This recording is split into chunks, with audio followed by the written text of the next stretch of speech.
melakukan penyempurnaan arwah di Kanjuruhan. Namun ternyata ini ya, saya kan punya kerentek sudah dari sebulan yang lalu saya sudah merasa ini ada koneksi batin yang kuat sekali dengan Trowulan, khususnya Candi Brau. Saya kayaknya nggak lama lagi saya pasti ada dawuh ke sana. Dan ini merupakan momentum yang sangat istimewa. Karena apa? Ya akan saya ceritakan kenapa kami di sini Marasuan.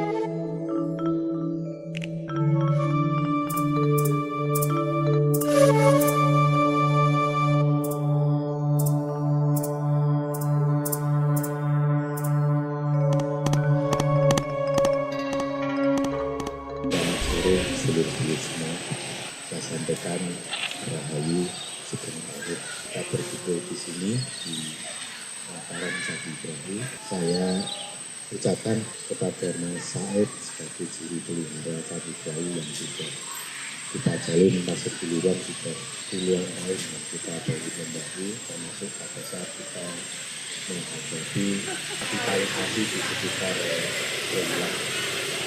Kita melengkapi saja kita mencapai riset di sini sebagai apa yang menjadi harapan warga sekitar Trowulan khususnya dan masyarakat bisa tercapai sehingga rencana pendirian pabrik juga bisa dilakukan. Kemudian kita berada di Trowulan, kita berada di kisaran energi spiritual, terutama di wilayah Jawa Timur dan pada periode Majapahit awal hingga Majapahit saat Sirno Ilang terbangun. Sekitar Trowulan ini merupakan titik di mana ada yang berpotensi dan paling besar tidak hanya di Nusantara tapi juga ada di kawasan Asia bahkan dunia, karena kekuasaan Majapahit itu sampai Madagaskar itu di bagian pantai sebelah timur wilayah Afrika. Lalu dari Indonesia, lalu kita arah ke barat itu akan jauh sekali jaraknya, sampai lebih dekat kalau kita tuju ke arah timur itu Madagaskar. Tergambar bagaimana leluhur kita zaman dulu betapa hebatnya menaklukkan dunia tapi tidak melakukan kekejaman terhadap warga dunia, tapi tetap dengan cara yang manusiawi, berbanding terbalik dengan masyarakat zaman sekarang dengan negara tetangga terhadap dunia. Karena tadinya itu memang kita ini sudah energi kewibawaannya itu sedikit sekali, kecil, tapi gampang diskala tinggi. Oleh sebab itu,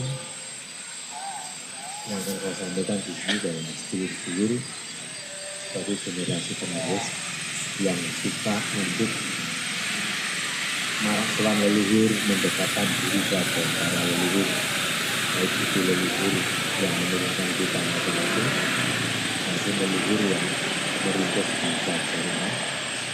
Tentu tanpa panjenengan minta pun, setiap kali kita melakukan Marasuan pada para leluhur, panjenengan kita semua akan mendapatkan yang namanya energi, baik itu dari salah berkat leluhur maupun dari kumparan energi yang ada di dalam atau di sekitar psikis yang kita gunakan untuk semadi pembagian upacara ritual dan dari situ kita mendapatkan energi yang besar berupa energi kewibawaan, energi kepribadian.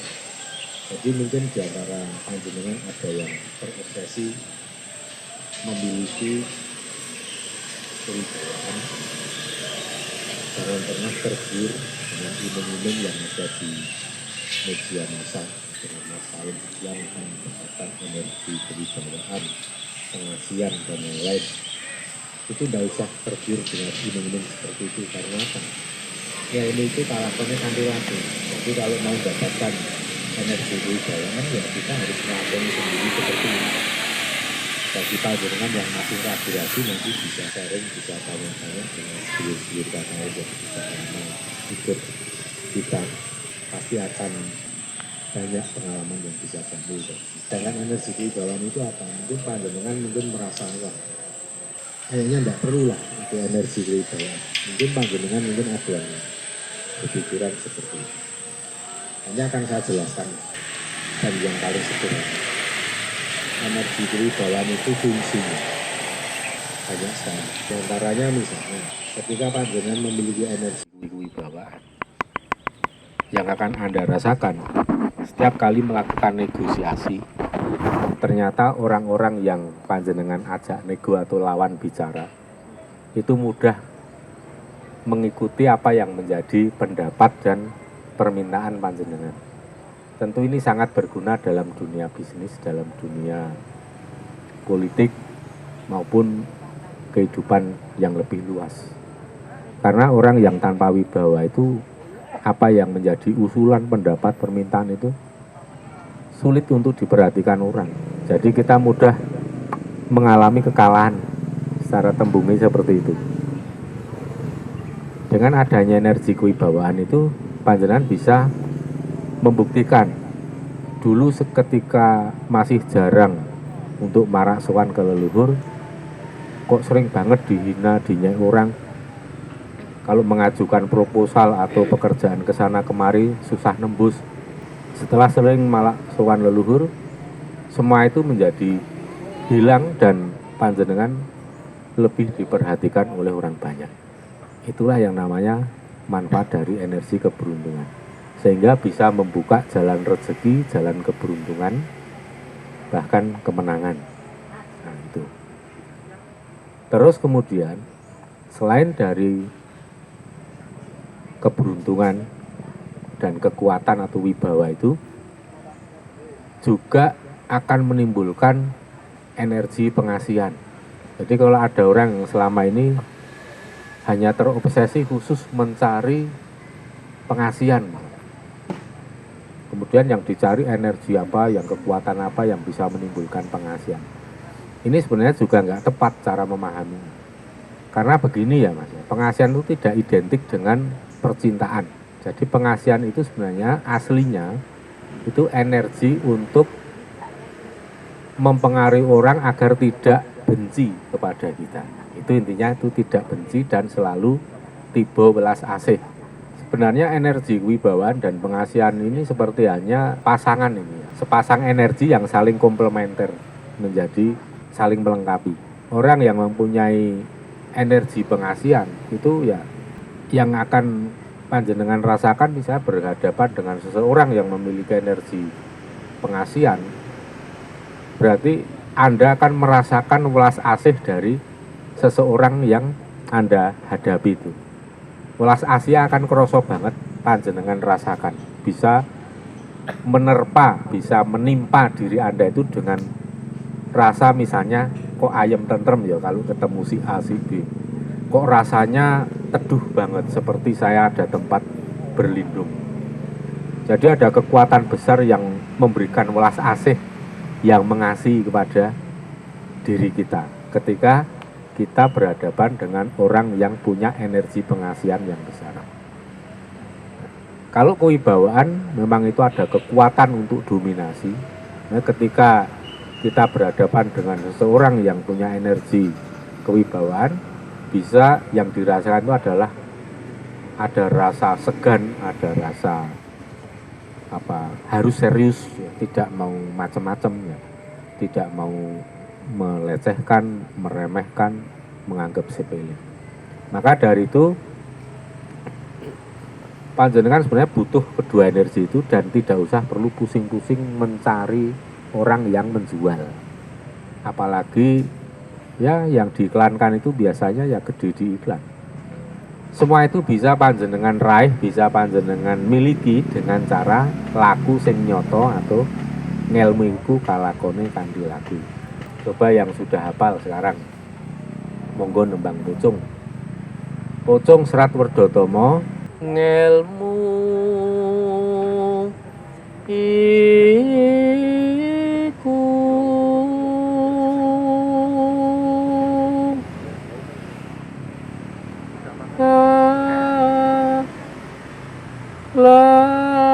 lekas selawan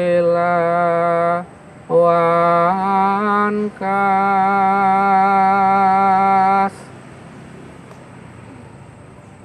tegese kas nyanto sani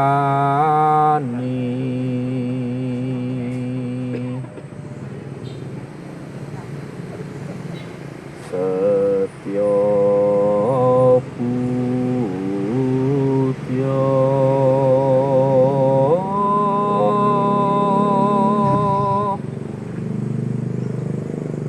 pangekese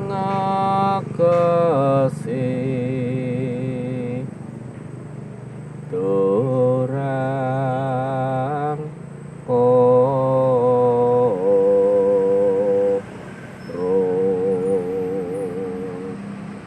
itu sudah jelas dan itu sudah saya praktekkan berkali-kali dan ternyata terbukti.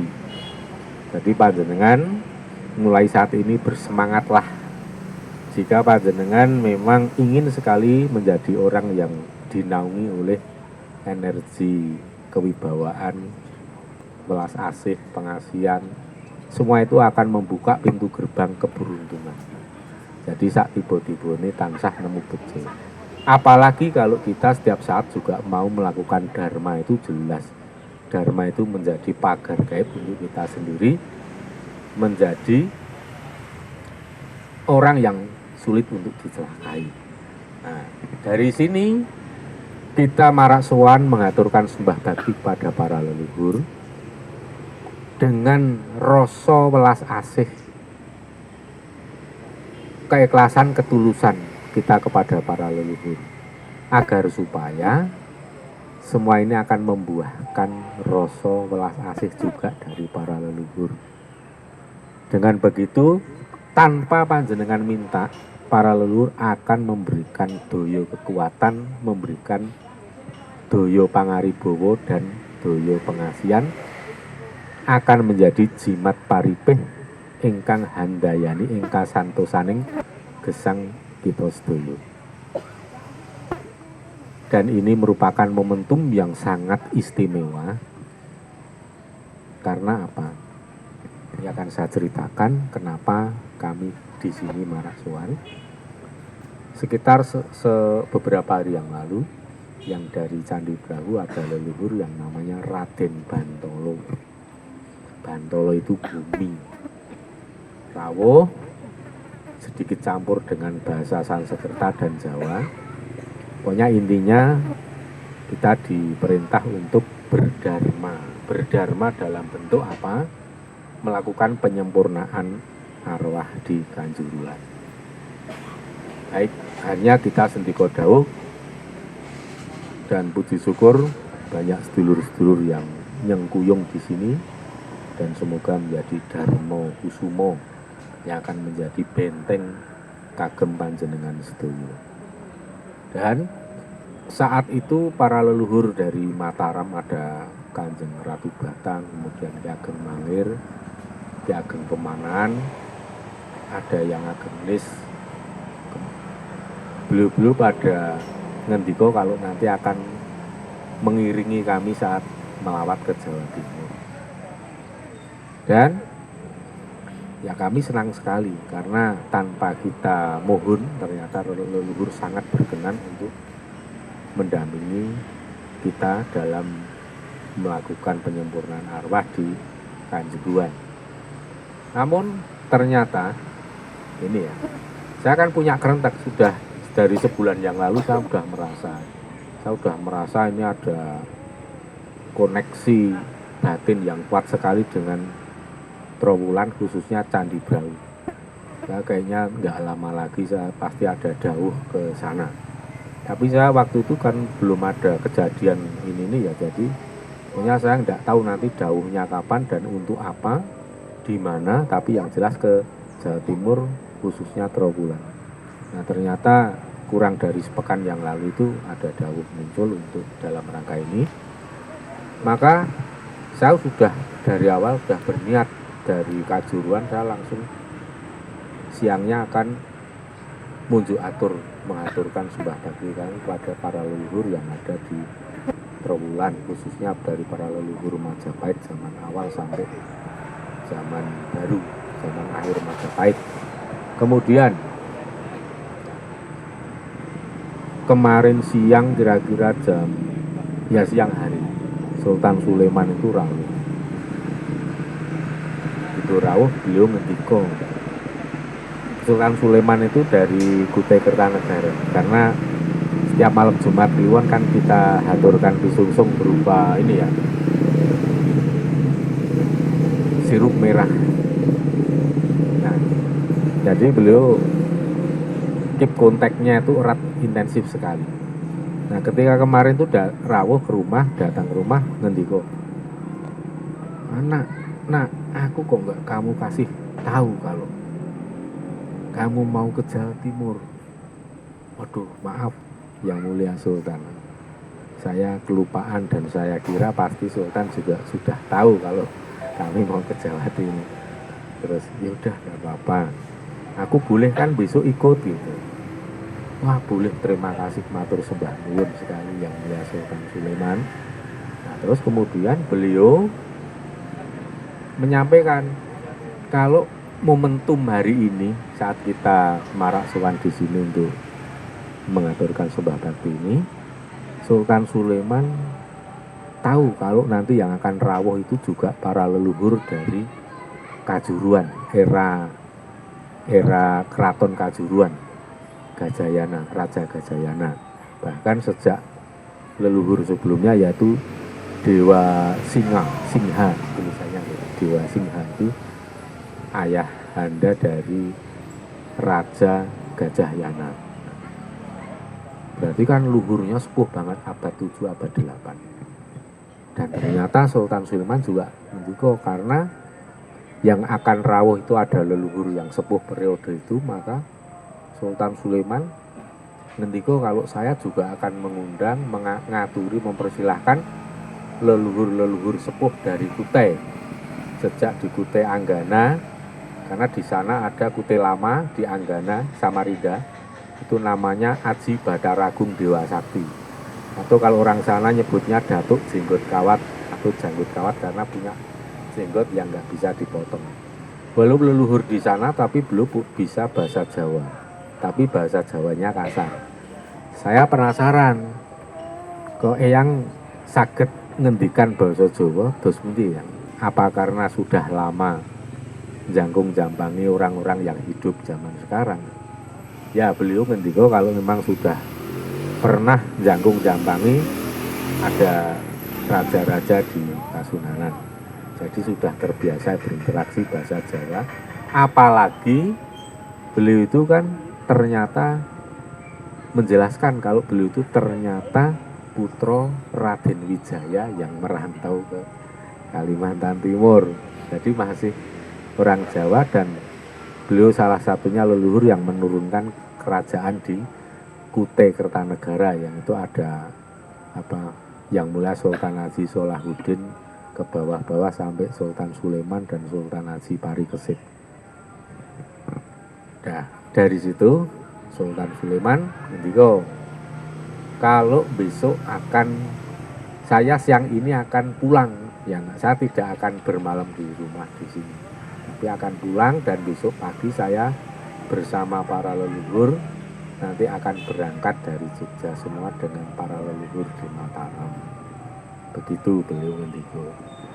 Dan Sultan Sulaiman itu mengundang leluhur-leluhur sepuh juga lainnya yang ada di Kerajaan Gowa di Sulawesi. Goa, kemudian Ternate, Tidore, terus apalagi menyebut beberapa lagi sampai saya lupa, nyatetnya itu saya ada kelewatan karena beliau cuma sebentar, nggak sampai 1 menit langsung kondur. Nah, jadi pada hari ini kalau panjenengan eneng-eneng sebentar, nanti akan terasa akan jauh lebih powerful dibanding hari-hari biasa di sini. Karena itu tadi, yang rawuh saat ini luar biasa dari masa periode Kanjuruan, Kute Lama, Kute Kertanegara, Mataram era Kanjeng Panembahan Senopati, Majapahit dari awal, Raden Wijaya sampai berikutnya, bahkan dari Singosari dan Tumapel juga sebagian ada yang rawuh. Maka ini luar biasa. Jadi ketulusan keikhlasan kita untuk munjuk atur di sini ternyata disambut luar biasa. Kalau saya pribadi untuk ngaturi atau untuk mengundang beliau-beliau, mana bisa? Saya ini siapa? Memang rakyat jelata. Beliau itu leluhur yang luar biasa, sepuh dan seniornya nggak main-main. Maka ini atas kehendak beliau-beliau sendiri, karena atas undangan juga para leluhur yang mengundang leluhur lebih sepuh lainnya. Maka di sini pun yang terjadi saat ini ya leluhur yang sungkem kepada leluhur yang lebih sepuh, dan kita nanti sungkem kepada beliau-beliau semuanya melalui Candi Nira. Gunakanlah kesempatan yang luar biasa ini, karena di sini ada energi kemakmuran yang luar biasa. Istri saya mana ini? Nah, itu sudah pernah kejadian 4 tahun 3 tahun yang lalu. Kita seringkali marasuhan ke sini, pulang ke rumah batuk-batuk bersih, yang keluar apa? Berlian. Nanti kalau ke Jogja saya tunjukin. Yang saya hitung sudah lebih dari 100 lah. Lalu dulu saya hitung hampir 150. Dari yang kecil sampai yang kira-kira 2 keret. Ada yang warnanya kunir, ada yang kayak Fanta, kayak pink itu, apa? Jambon. Terus ada yang oval itu kecil, black diamond. Karena saking penasarannya dites ke pasar, ke tempat pegadian. Ternyata benar itu berlian asli. Dan kenapa sudah dibentuk sedemikian rupa, sudah cuttingnya memang cutting diamond ya, karena itu sudah melalui sentuhan leluhur. Mungkin kalau panjenengan suatu ketika mengalami sendiri akan lebih dari percaya. Dan kita mengalami berbagai peristiwa yang unik seperti ini mungkin kalau bagi orang lain keajaiban. Tapi kalau panjenengan nanti makin intens ngelakoni jati diri wong Jawa, nanti juga tidak akan menganggap sebagai keajaiban, tetapi ternyata kehidupan ini luas sekali dan luar biasa. Daya kekuatan yang selama ini belum pernah panjenengan bayangkan akan panjenengan alami dan rasakan sendiri, akan tumbuh berkembang pada pribadi panjenengan masing-masing. Pun ngaten, jadi kita udah jelas di sini nanti yang kita hadapi siapa, dan kita haturkan sembah pangabekti kita sebagai generasi penerus. Kita mengaturkan sembah bakti layaknya kita sungkem kepada kedua orang tua kita, layaknya kita sungkem kepada kedua orang kita. Ya. Jadi kalau masih yang meragukan mungkin ada sisi musyrik atau enggak ya, sedangkan panjenengan musyrik enggak kalau sungkem kepada orang tua, gitu aja. Kalau tidak merasa ya memang seperti itu yang terjadi.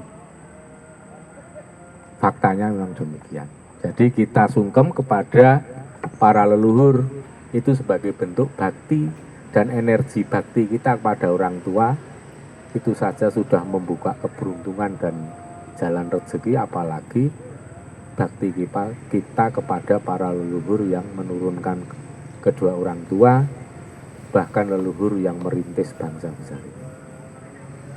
sungkemlah dan nyuwun pangestu, nyuwun tambahin donga lan pangestu, dan sampaikan unek-unek yang panjenengan rasakan. Kalau memang sedang mengalami kesulitan, sampaikan, nggak usah basa-basi. Yang kula niki nembe kesusahan, kula niku nembe kathah utang, kula nyuwun saged nyaur ning ampun dangu-dangu nggih enggal saged rampung utang kula, gitu aja.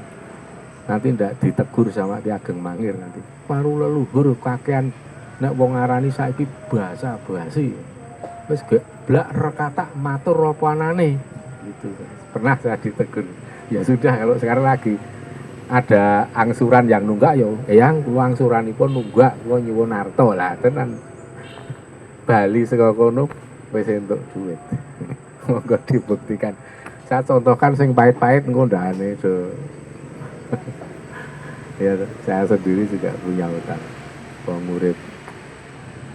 Tapi ya itulah, supaya kita bisa memberi pelajaran untuk anak-anak saya semua. Ya ngene iki wong urip iki nggih. Pahit gedire ngene, solusine ngene. Ra masalah, semua orang punya masalah. Sudah manusiawi, semua orang punya masalah. Kalau sudah nggak punya masalah ya bukan orang.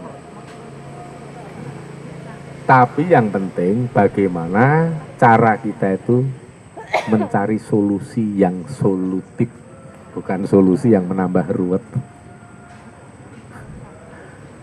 Ngaten mawon. Mudah-mudahan ini apa yang saya sampaikan pada dulur-dulur akan menyamakan frekuensi kita sehingga nanti kita berjalan lancar, tidak ada kejadian atau aral sedikit pun yang tidak kehendaki, dan saya berharap sedulur-sedulur semua, kita semua mendapatkan sawab berkah pangestu dari para leluhur. Kesulitan yang panjenengan rasakan, kesusahan, kesedihan, apapun itu bentuknya, sirna ilang lebur dening pangastuti para leluhur yang sedang kita sowani hari ini. Ngaten. Setelah ini kita akan bergeser ke sana. Coba tanyakan ke Mas Said. Menawi nyuwun kemakmuran dhateng sinten? Ya nyuwun pangestu Doyang sedaya para leluhur agung ingkang sakmenika rawuh lan mengkoni wonten ing Candi Brahu. Kula nyuwun pangestu supados gampil anggen kula nggayuh kemakmuran. Nyuwun pangestu kepada orang tua kita. Dan tentunya nggak usah kita ucapkan.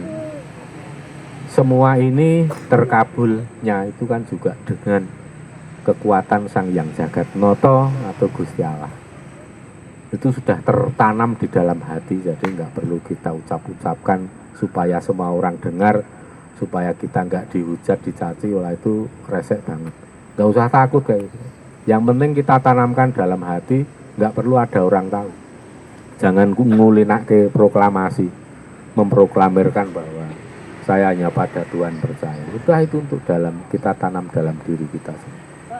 Sampun, kita sebaiknya bisa baris 55 supaya lebih tertib. Kita nanti ke arah depan candi dari sana ya. Nanti bisa urutnya ke belakang itu kan ada. Sampun, monggo ngaten mawon. Enggal ceket-ceket. Baris gangsal-gangsal menghadap ke sana Mas. Terus langsung membentuk barisan buri. 55.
Sepi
nanging paksa tutur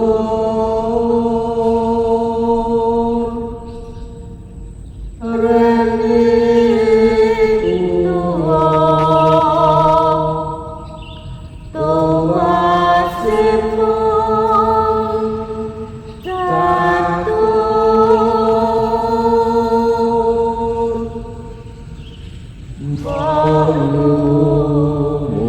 mundur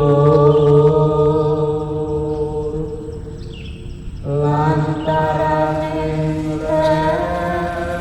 utami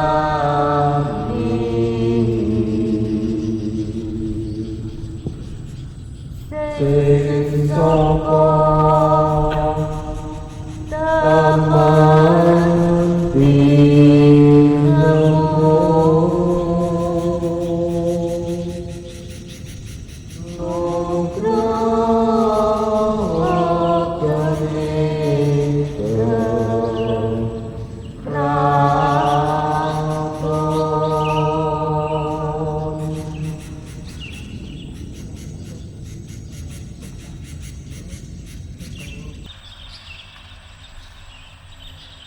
kalau masih ada yang merasa sakit atau membutuhkan obat, nanti silahkan minum lorotan buah, terutama buah anggur. Jadi kalau yang merasa sehat dan di rumah tidak ada yang sedang sakit, tidak usah nunggu.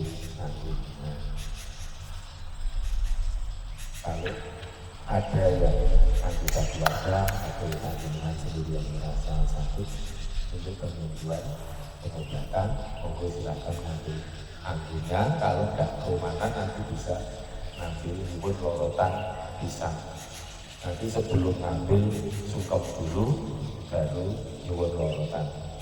Bisa dipetik langsung.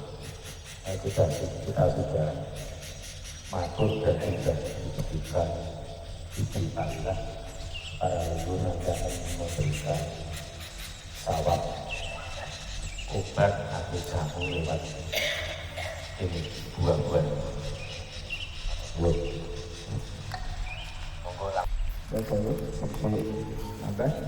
Nanti dari sini kita lakukan coba. Nanti yang dicatat yang paling atas ya, itu yang atas, sama nanti biar untuk kelanjutannya Bapak itu lebih kenal dengan beliau, nanti perkenalkan nama beliau. Saya siapa, menyatu yang sembah dan selanjutnya. Atau monggo saya ketok mulai. Tatap ujung lanjutkan paling atas. Nah, ya.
bagi yang sudah selesai dan nanti setelah selesai melakukan panggil atau sembahyang, nanti dimohon untuk mengelilingi candi.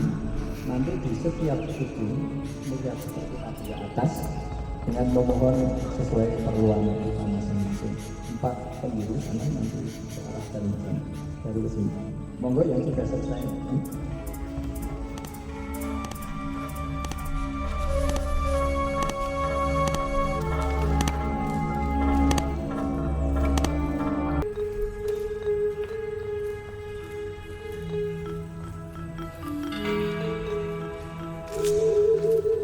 Terus